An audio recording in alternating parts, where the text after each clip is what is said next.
बिस्मिल्लाहिर्रहमानिर्रहीम। Hello everyone, अस्सलाम वालेकुम। मैं हूं आपका host consultant medical specialist doctor Tanveer Arshad Chaudhary. आप देख रहे हैं program health special on special TV. सुनते कानों देखती आंखों को डॉक्टर तनवीर अरशद चौधरी का सलाम मोहब्बत।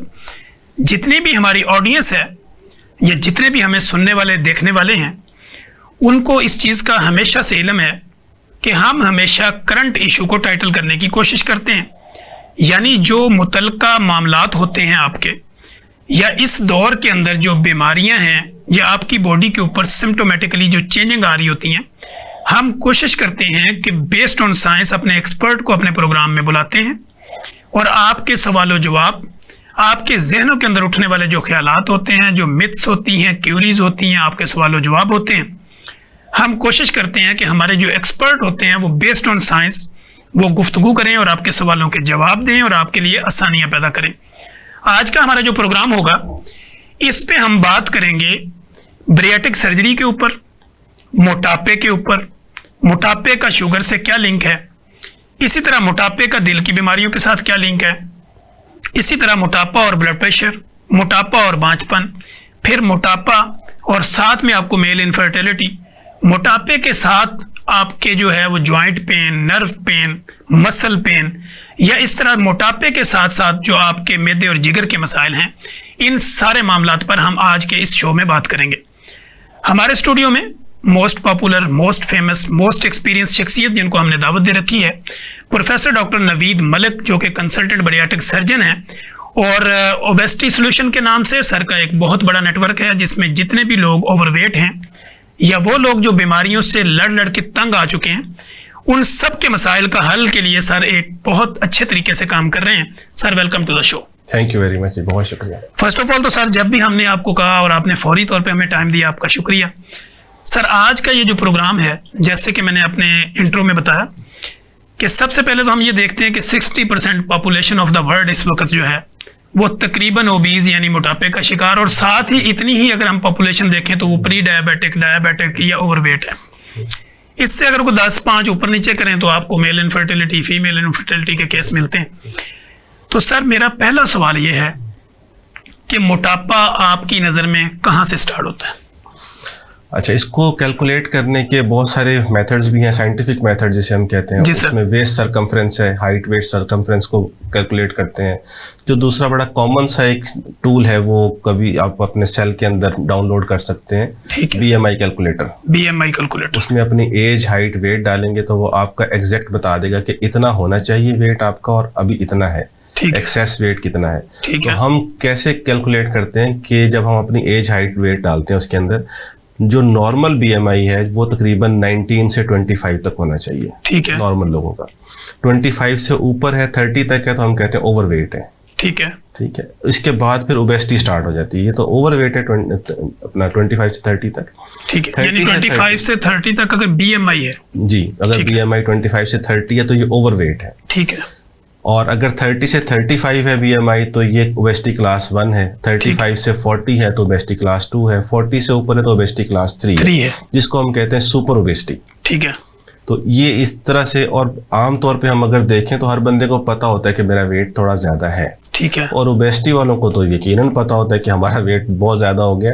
और जो मेरा एक्सपीरियंस है हमारे पेशेंट्स के साथ, मैं हमेशा कहता हूँ, जिस भी ओबीज यानी थोड़ा सा मोटापे का शिकार लोगों से पूछेंगे कितना वेट है, वो कहते हैं पता नहीं, क्योंकि वो बॉदर ही नहीं करते अपना वेट चेक करना, लेकिन पता उनको भी होता है कि हम ओवरवेट हो चुके हैं। और कई बंदे ऐसे भी मिलते हैं हमारे क्लिनिकल ट्रायल में कि उनको हम कहें कि आप ओवरवेट हैं, वो कहते नहीं, मैं खाते पीते घर से हूँ। जी जी बिल्कुल। मुझे जब इसके मसाइल शुरू होते हैं ओबेसिटी के, फिर समझ आती है कि नहीं यार, ये तो बीमारी है। ठीक है। अच्छा सर, जैसे मसाइल की बात हमने की, मोटापे के साथ जुड़ी जो बीमारियां हैं जो आपकी क्लिनिकल प्रैक्टिस में होती हैं, वो कौन सी ज्यादा कॉमन बीमारी? अच्छा, मोटापे के साथ एज के साथ साथ चेंज आती रहती है बीमारियों के अंदर। सबसे पहले जो शुरू में यंग एज के अंदर अगर मोटापा है, खवातीन में मैं समझता हूँ सबसे जो कॉमन चीज़ है वो बांझपन है। ठीक है। आजकल यंग बच्चियों के अंदर मोटापा है और फिर उसी एज ग्रुप के अंदर शादी भी हो जाती है ऑब्वियसली, और फिर बांझपन है। ठीक है। बड़ा कॉमन एक सिनेरियो है हमारे पास, आपने देखा होगा क्लिनिकल एक्सपीरियंस में। खवातीन आती हैं, शादी को इतने साल हो गए, इतने साल हो गए, गायनेकोलॉजिस्ट के पास जाते हैं तो वो कहते हैं वेट कम करें, हार्मोनल डिस्टर्बेंसेस स्टार्ट हो गई, मेंस्ट्रुअल इरेगुलरिटीज आ गई, जो माहवारी आगे पीछे हो गई, इस वजह से बहुत सारे प्रॉब्लम्स आते हैं। और सबसे कॉमन मैं समझता हूँ कि ये बांझपन है जो मोटापे के साथ है। फिर उसके बाद आहिस्ता आहिस्ता जैसे जैसे एज बढ़ती है, शुगर, ब्लड प्रेशर, जोड़ों की दर्द और कोलेस्ट्रॉल का हाई हो जाना, और एक और बड़ा कॉमन आजकल जो हार्ट बर्निंग इशू है मैं समझता हूँ वो है फैटी लिवर डिजीज। ठीक है। पहले आपने भी देखा होगा पुरानी प्रैक्टिस में अपनी, इतना ज्यादा कॉमन नहीं था ये। अब तो ग्रेड 1 2 तो ग्रेड 1 तो हर किसी के अल्ट्रासाउंड में आप देखेंगे, हर अल्ट्रासाउंड की रिपोर्ट में fatty liver disease, non alcoholic fatty liver disease, and this is very dangerous. मैं आपको बताऊं, हमारे जो हम देखते हैं, बल्कि मेरी एक टॉक हुई है, मैं अपना अबू धाबी क्लीवलैंड क्लिनिक में दोस्त हैं, वो बता रहे थे, कहते हैं वहाँ भी बड़ा कॉमन है मोटापा आखिर ये गल्फ कंट्रीज में, तो वहाँ भी लीवर फेलियर में चले जाते हैं पेशेंट्स इसकी वजह से, फैटी लिवर की वजह से लीवर फेलियर हुआ और इवन लिवर ट्रांसप्लांट तक जाना पड़ता है। ठीक है। और आपको पता है लिवर ट्रांसप्लांट एक बहुत मेजर अंडरटेकिंग है, वो इंतहाई सेंसिटिव है, बहुत सीरियस चीज है वो। ठीक हो गया। और सर ये जो शुगर और मोटापे का लोग कहते हैं गठजोड़ है, बिल्कुल ऐसा ही है। तो इसके गठजोड़ को तोड़ने का आसान फार्मूला क्या है? अच्छा, शुगर क्यों होती है? ठीक है। 2 रीजंस हैं, एक तो ये कि इंसुलिन कम बन रही है, दूसरा ये कि इंसुलिन जाया हो रही है। ठीक है। जो फैट्स हैं वो इंसुलिन को जाया कर रही हैं। कम बन रही है टाइप 1 में, जी, और जाया हो रही है टाइप 2 में। बिल्कुल। ठीक है। जितनी इंसुलिन बन रही है वो फैट के अंदर जाया हो रही है आपकी। ठीक है।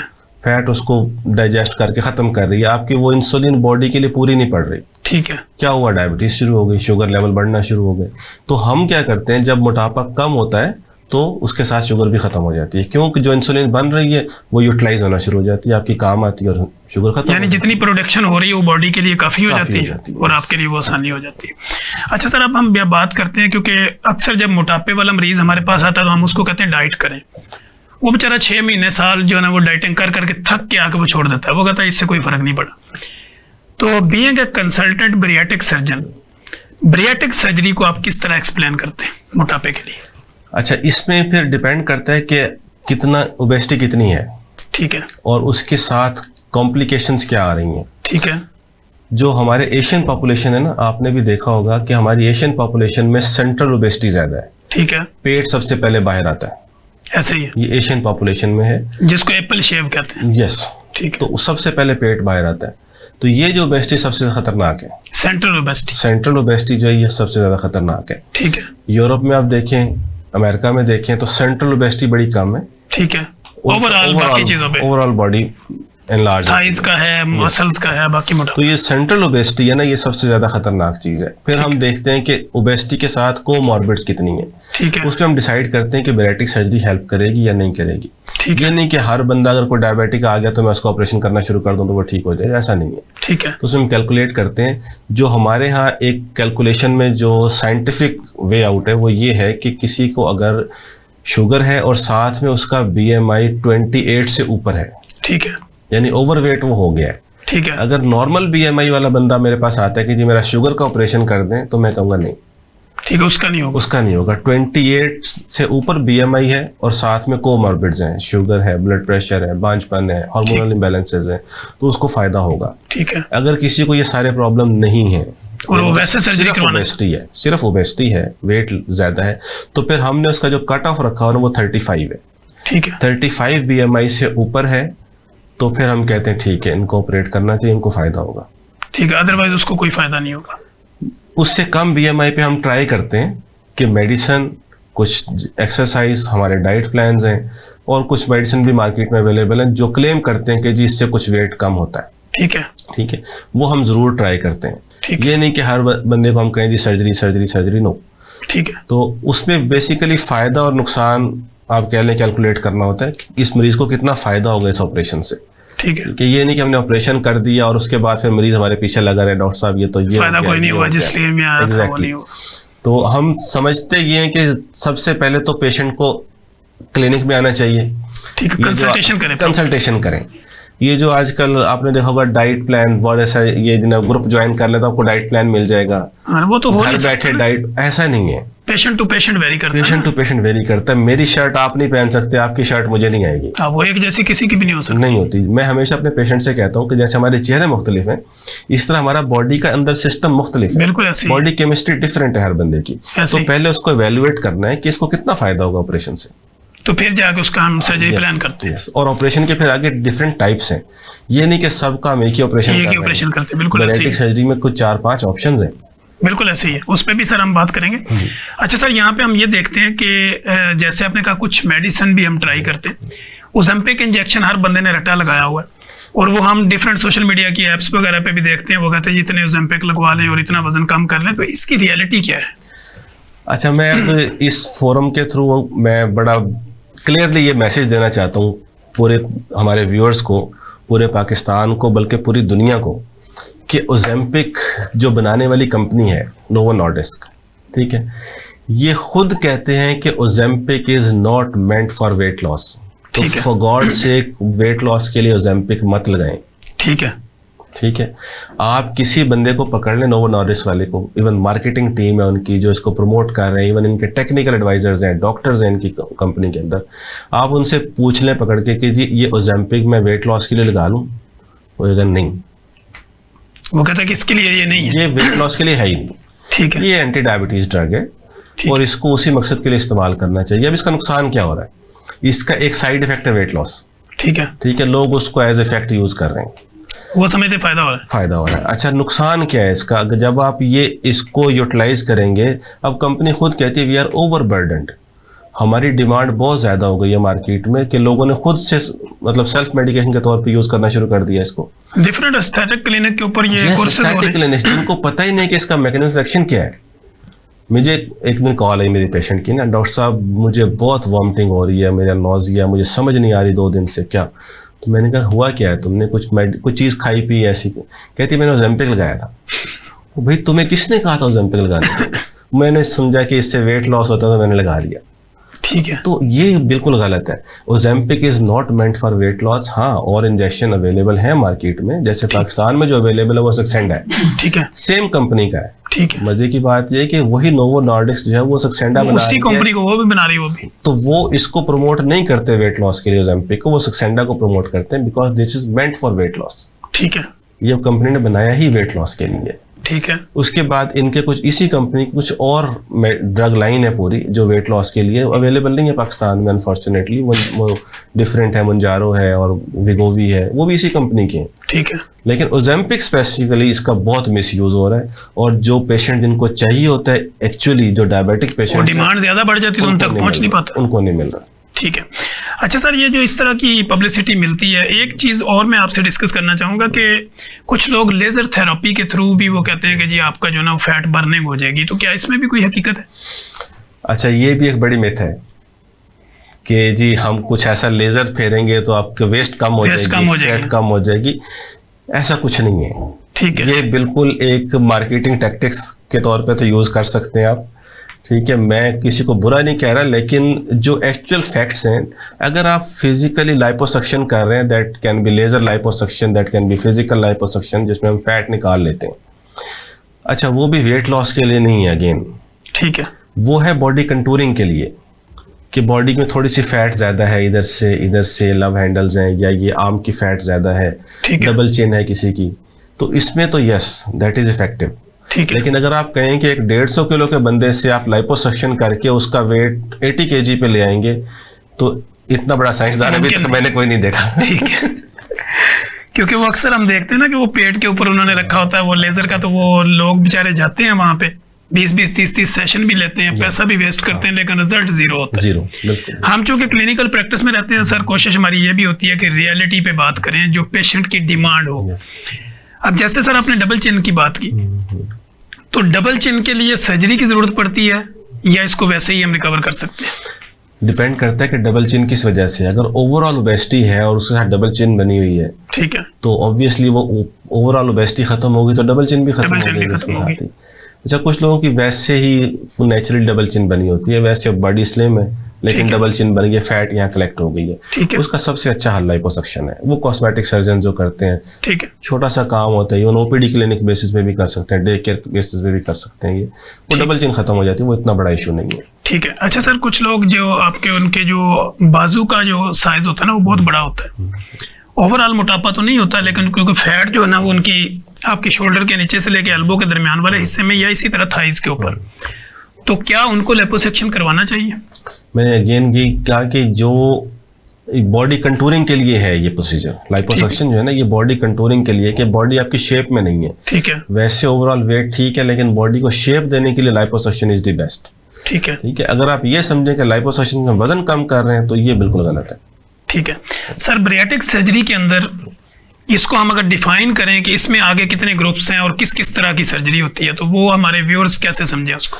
अच्छा, सबसे पहली बात तो ये कि लोगों में बड़ी मिथ्स हैं कि पता नहीं क्या ऑपरेशन है, ये बहुत बड़ा कोई ऑपरेशन है। ठीक है, यस सर्जरी तो बड़ी है ये, लेकिन हम इसको लेप्रोस्कोपिक करते हैं। ठीक है, ये सारे ऑपरेशन बैरिएट्रिक सर्जरी के कैमरे के जरिए होते हैं। ठीक है, इसमें 4 या 5 होल होते हैं छोटे छोटे, ठीक है, उससे हम ऑपरेट करते हैं। ऑपरेशन टाइम टोटल हमारा कोई आधे घंटे से लेकर 1.5 घंटे तक है मैक्सिमम। ठीक है, बड़े से बड़ा बैरिएट्रिक सर्जरी बड़ी से बड़ी बैरिएट्रिक सर्जरी तकरीबन 1.5 घंटे में पूरी हो जाती है। ठीक है, यानी डे केयर प्रोसीजर है। डे केयर तो ये नहीं admit कहते, हम करना इसको पड़ेगा। एक दिन रखते हैं, ठीक है। 24 आवर्स हम रखते हैं ठीक है। patient को। अच्छा, ऑपरेशन के 4 घंटे बाद पेशेंट उसके चलना फिरना शुरू कर देता है, 12 घंटे बाद हम उसको लिक्विड डाइट स्टार्ट करते हैं और 24 घंटे के अंदर पेशेंट घर चला जाता है। ठीक है, अब इसमें डिफरेंट ऑप्शंस हैं। उसमें स्लीव गैस्ट्रेक्टमी एक प्रोसीजर है जिसमें हम स्टमक का साइज कम कर देते हैं, ठीक है, depending जिसको वो upon- लोग कहते हैं कि स्टोमक मेरा काट के छोटा काट कर दिया, यस। ठीक तो है, उसमें हम 70 to 80% स्टमक का पोर्शन निकाल देते हैं। ठीक, उससे क्या फायदा होगा? 2 है। एक तो अर्ली सेटाइटी, थोड़ा सा खाना खाया पेट भर गया। ठीक है, दूसरा एक हार्मोन है जिसका नाम है ग्रेलिन। ठीक है, ये हार्मोन उस एरिया से निकलता है स्टमक के फंडस से जिसको हम बाहर निकाल देते हैं। ठीक है, ठीक है, अब वो हार्मोन खत्म हो गया, बेसिकली वो हंगर हार्मोन है, ठीक है, जो भूख लगाता पैदा है। करता है। यस, तो वो ये नहीं कि भूख खत्म हो जाती है, आपकी भूख लगती है लेकिन एक मुनासिब मिकदार में।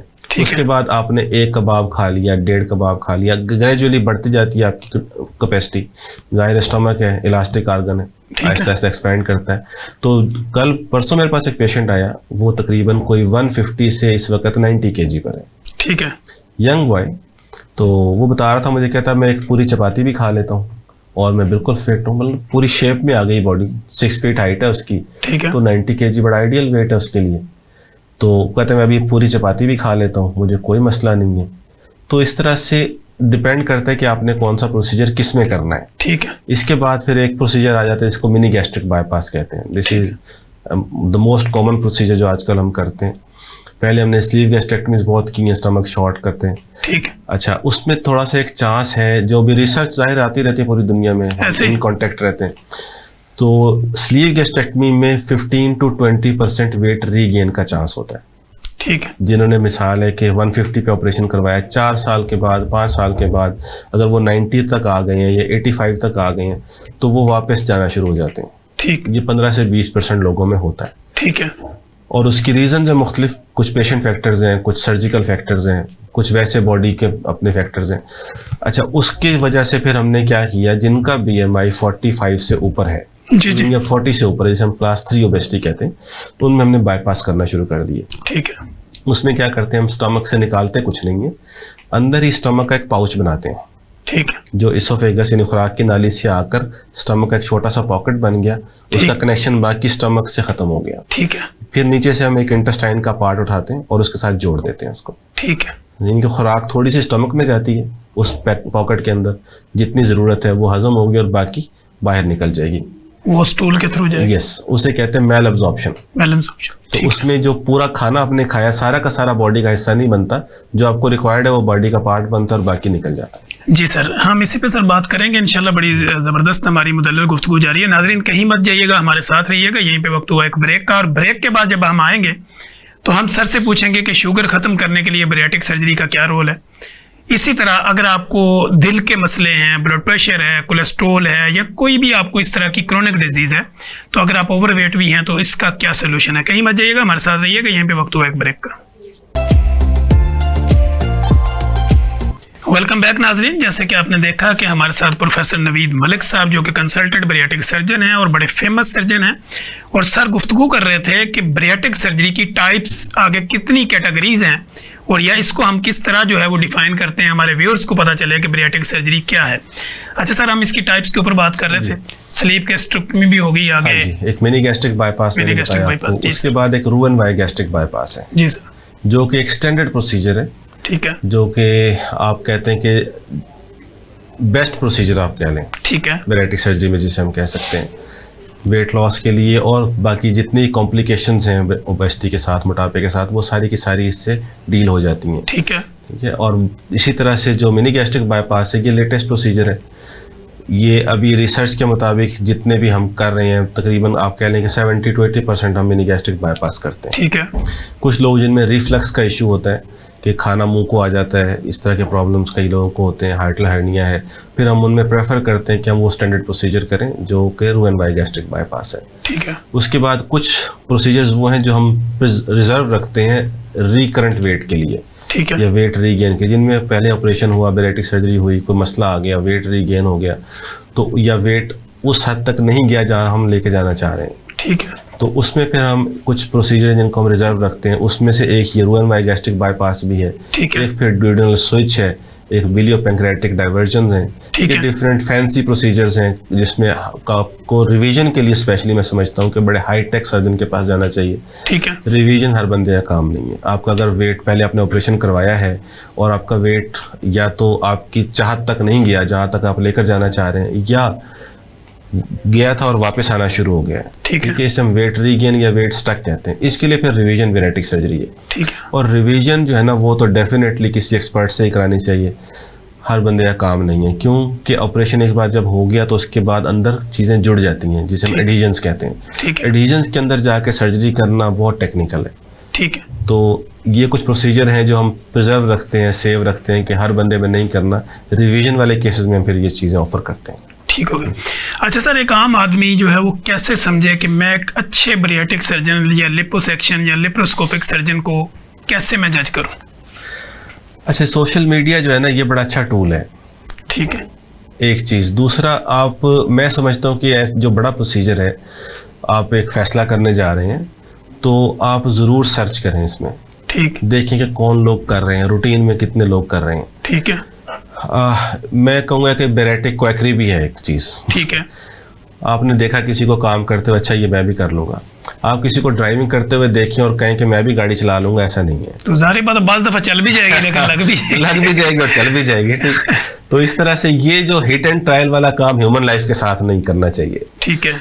अच्छा, मेरी जो ट्रेनिंग है, मैंने तकरीबन कोई आप कह लें 4000 प्रोसीजर या 3000 कम से कम प्रोसीजर मैंने अंडर सुपरविजन किए हैं। ठीक है, डायरेक्ट सुपरविजन में मैंने परफॉर्म किए। फिर उसके बाद मैंने कोई 1000-1500 खुद भी कर लिए। ठीक है, तो एक लंबी लाइन है ऑपरेशंस की और हमारी सक्सेस स्टोरीज की। ठीक है, इस वक्त मैं currently as a consultant bariatric surgeon and director minimal invasive surgery ठीक है, फारूक हॉस्पिटल में काम करता हूँ। ठीक तो है। हमारे को 5 हॉस्पिटल लाहौर में है, 2 इस्लामाबाद में है। तो इन सब का जो मिनिमल इन्वेसिव सर्जरी का प्रोग्राम है उसको मैं डायरेक्ट कर रहा हूँ। ठीक है, तो इसलिए बेहतर ये होता है कि आप सर्च करें, देखें कौन बंदे का एक्सपीरियंस कितना है, कितना काम कर रहे हैं, तो उसके पास जाएं। ठीक है। अच्छा सर, बरियाटिक और लेप्रोस्कोपिक जो सर्जरी होती है, इसके लिपोसेक्शन और बरियाटिक में क्या फ़र्क है? लाइपोसक्शन में सिर्फ हम फैट निकालते हैं।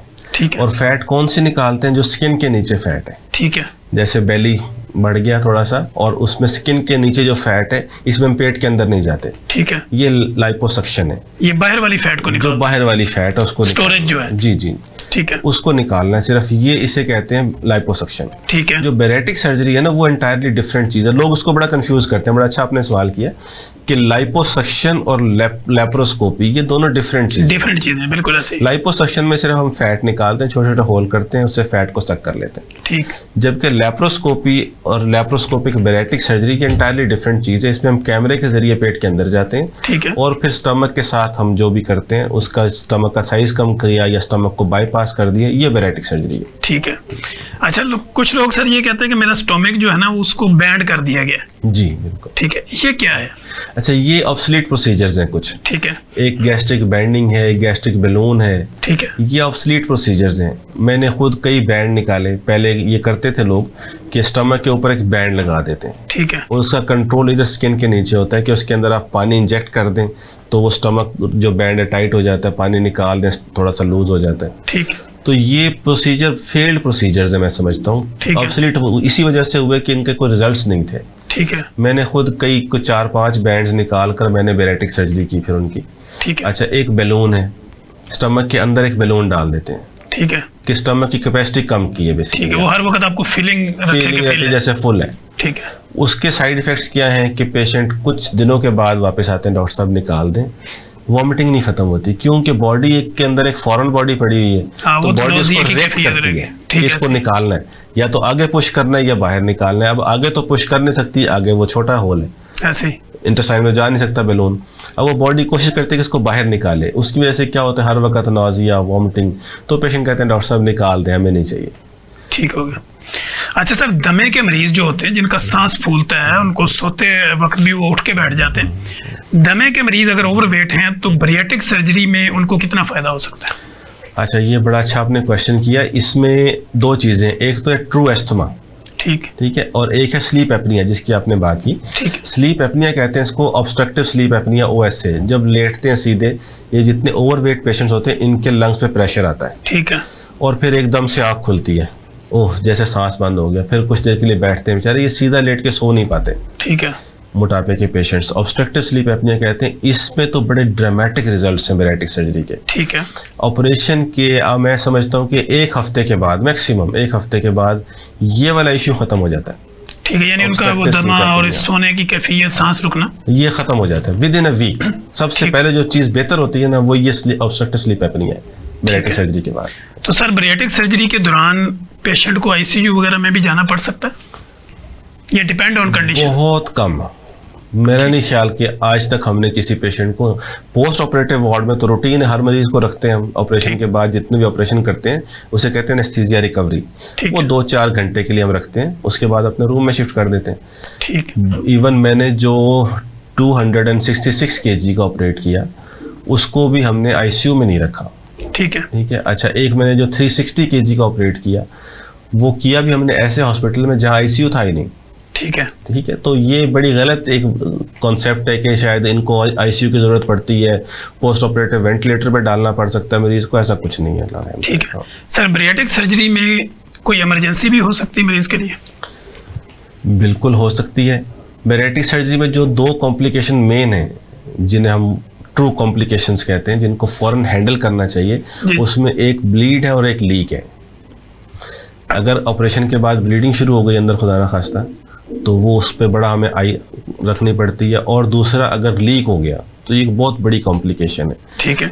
अच्छा, अगर मैं कहूँ कि हमारे साथ कभी ऐसा नहीं हुआ तो ये गलत है। ऑब्वियसली 4-4.5 हज़ार ऑपरेशन किए तो सारी कॉम्प्लिकेशन हमने देखी हैं। ठीक है। ठीक है। और जो बुक्स में, जो लिटरेचर के अंदर कॉम्प्लिकेशन रेट है दैट इज़ 4%। 4% का मतलब है कि अगर 100 में से 4 मरीज किसी सर्जन के कॉम्प्लिकेट हो रहे हैं तो ये एक्सेप्टेबल है। ठीक है। कि इतने हो सकते हैं। ठीक है। लेकिन हमारे अल्लाह का शुक्र है कोई 4000 में से मेरा ख्याल है टोटल कोई 5 या 6 पेशेंट ऐसे जिनमें कॉम्प्लिकेशन हुई। ठीक है। लेकिन अल्लाह का शुक्र है वो सेव हो गए। ठीक है। इतना को मतलब है ख़तरनाक चीज़, लेकिन अगर अच्छे हाथों में हो और एक्सपर्ट, जाहिर है हमने देखी है कॉम्प्लिकेशन को डील करना भी आता है, कैसे करना है, कैसे मैनेज करना है पेशेंट, अगर ब्लीड हो गया तो क्या करना है, लीक हुआ तो क्या करना है। तो ये सारी कॉम्प्लिकेशंस देख ली हैं और मैनेज भी कर ली हैं, अल्लाह का शुक्र है। ठीक है। तो उनको हम एंटिसिपेट भी कर लेते हैं कि ये हो ना जाए इसको, तो उसको फिर प्रिकॉशनरी मेजर्स भी होते हैं कि अगर हमें, मेरा एक असूल है कि जब मैं ऑपरेशन करता हूँ ना, मैंने ऑपरेशन फॉर एग्जांपल 15 मिनट में कर लिया, लेकिन मैं 15 मिनट और लगाता हूँ उसकी तसल्ली के लिए, ठीक। चेक करना बार बार कहीं से ब्लीडिंग तो नहीं है, कहीं से चांस तो नहीं है ब्लीडिंग का, कोई ऐसी चीज़ तो नहीं मिस कर रहा है जिसमें कोई खुदा ना खास्ता लीक होने का चांस हो। अच्छा, लीक होने की फिर कुछ फैक्टर्स हैं, उसमें जो आपके गैजेट्स हैं वो बड़े अच्छे होने चाहिए। ठीक है। जो हम स्टेपलर्स यूज़ करते हैं वो अच्छे होने चाहिए। आजकल बहुत से चाइना के भी आए हुए हैं इधर उधर के, बहुत सारी आपको पता है मार्केट है। वो जब लगाएंगे तो फिर सस्ता प्रोसीजर, सस्ता काम करेंगे तो फिर ऐसे ही होगा। ठीक है। तो कुछ ब्रांडेड कंपनीज हैं जिनके हम यूज़ करते हैं, कुछ अमेरिकन है, कुछ ये अपना UK बेस्ड कंपनीज हैं, तो इनके यूज़ करें अगर आप डिस्पोजेबल्स, तो डेफिनेटली रिजल्ट्स फ़र्क होते हैं उनके। ठीक हो सर, बरियाट्रिक सर्जरी के लिए कोई मरीज़ जब आपके पास प्रिपेयर होता है तो उसकी blood investigation, scan, CT scan या इसके अलावा कोई एक्सरे वगैरह की भी ज़रूरत होती है? एक तो हम अपना उनकी बेसलाइन इन्वेस्टिगेशन जो है, जो आम सर्जरी में होती है, हाँ जी, लीवर फंक्शन करा लिया हमने, अल्ट्रासाउंड करवा लिया, किडनी देख लिया उनका, बाकी क्लॉटिंग प्रोफाइल देख लेते हैं हम, थायराइड का फंक्शन देखते हैं, चेस्ट एक्सरे, ईसीजी, एकोकार्डियोग्राफी, दिल की कंडीशन, ये सारा कुछ, कोलेस्ट्रॉल लेवल्स, ये सारा कुछ देखते हैं। और HbA1c एक टेस्ट है जो आपके पिछले 4 महीने की शुगर बताता है। ठीक है, ठीक है, वो हम देखते हैं, असेस करते हैं उसको, लेकिन इसमें कोई रिजेक्शन फैक्टर नहीं है कि अगर किसी का HbA1c बहुत ज़्यादा तो उसको ऑपरेट नहीं करना हमने, नहीं, ये ऑपरेशन है ही अनकंट्रोल्ड डायबिटीज़ के लिए। ठीक है, ठीक है, मोटापे और शुगर का इलाज है ये, शुगर ख़त्म हो जाती है इससे। तो मैंने जो तकरीबन 14 HbA1c, शुगर वाले मरीजों को पता होगा कि HbA1c 14 का क्या मतलब है। बिल्कुल ऐसे, जिसका HbA1c 14 उसका मतलब है हाईली अनकंट्रोल्ड डायबिटीज, वो समझ लेके अंधी खाई में जा रहा है। बिल्कुल ऐसी।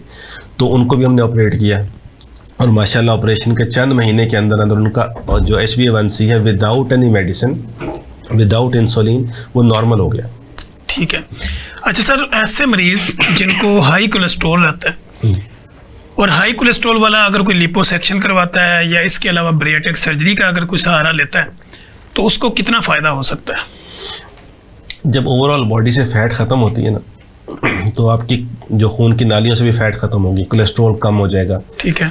और जो आपके रिस्क हैं बहुत सारे, जिसमें हार्ट अटैक का रिस्क बहुत मेजर रिस्क है, ब्लड प्रेशर, जाहिर है जब कोलेस्ट्रॉल ज़्यादा होगा तो खून की नालियाँ सख्त हो जाती हैं, ब्लड प्रेशर बढ़ना शुरू हो जाता है, जिसे एथेरोस्क्लेरोसिस कहते हैं। ठीक है।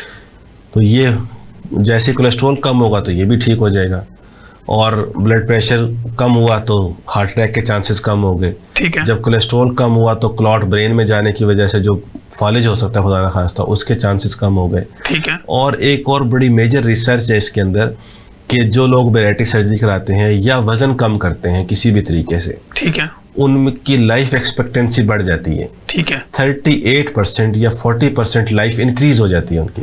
ठीक है। ठीक है, बीइंग मुस्लिम हमारा तो ये जिंदगी आसान भी हो जाती है। जी, बहुत आसान हो जाती है ज़िंदगी। आप मैं पेशेंट कई आते हैं कि डॉक्टर साहब हमने लाइफ एंजॉय करना शुरू कर दिया। ठीक है। अच्छा सर, इसी के साथ जुड़ा हुआ एक सवाल मेरे जहन में आ रहा था कि अगर कोई पेशेंट कार्डियक डिजीज में है, उसका बाईपास हो चुका है, स्टेंट डल चुके हैं, तो क्या वो भी बरियाट्रिक सर्जरी के लिए क्वालिफाई करता है? बिल्कुल करते हैं। मैंने जिनके बाईपास हो चुके हैं उनको भी ऑपरेट किया है, इवन किडनी फेलियर वाले पेशेंट्स को ऑपरेट किया, जिनका किडनी ट्रांसप्लांट हो चुका है उनको भी ऑपरेट किया है। ठीक है, बिल्कुल सक्सेसफुल सर्जरी। अच्छा सर, इसके साथ आजकल हमने देखा है कि कॉमन जो बीमारी है ना, लोगों को गाल स्टोन वगैरह होते हैं, पित्ते में पथरी की शिकायत औरतों में तकरीबन 90% रिपोर्ट होती है। अगर उनका पित्ता निकल चुका है, उसका ऑपरेट हो चुका है, तो उसके बाद भी अगर वो ओवरवेट हैं और ओवरवेट के लिए वो दूसरी ये लेप्रोस्कोपिक या आपकी बरियाट्रिक सर्जरी का सहारा ले सकते हैं? बिल्कुल ले सकते हैं।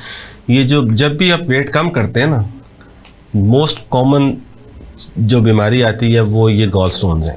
ठीक है। किसी भी वजह से आपने वेट कम किया, इंटरमिटेंट फास्टिंग खास तौर पे, ठीक है, तो उसमें गॉल स्टोन्स बनते हैं। ठीक है। तो गॉल स्टोन्स का इससे रिलेशन ये है कि जब हम बरियाट्रिक सर्जरी करते हैं उसमें चांस होता है कि गॉल स्टोन्स बन जाएं। ठीक है।